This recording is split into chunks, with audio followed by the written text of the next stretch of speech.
Експресниот пат Кочани-Штип продолжува да одзема животи. Попладнево во тешка сообраќајна несреќа на самото место кај село Тркање, од здобиените повреди загинаа две лица, чии возила биле со кочански регистарски таблички. Возилата од силниот удар се речиси целосно уништени, а за едното од нив интервенирали пожарникарите бидејќи било во пламен. Кои се причините полицијата допрва ќе утврдува, а од МВР апелираат на внимателност на патиштата за да се избегнат трагични настани.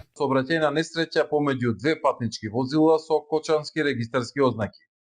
Од здобиените повреди, двајцата возачи починале на местото на несреќата.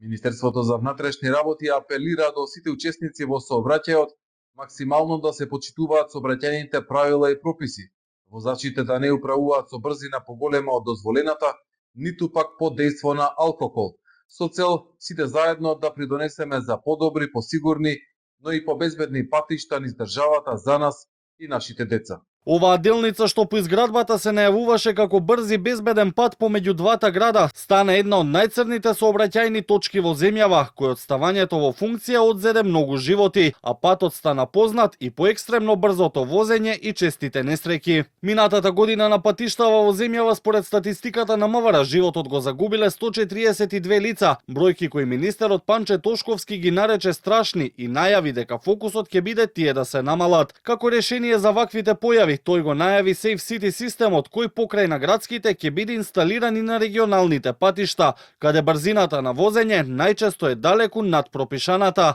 Токму за системот, Тошковски преку социјалните мрежи информираше дека е во Израел на покана на компанијата Elbit Systems, која создава системи кои треба да ги унапредат техничките и безбедносни капацитети на МВР, особено Safe City.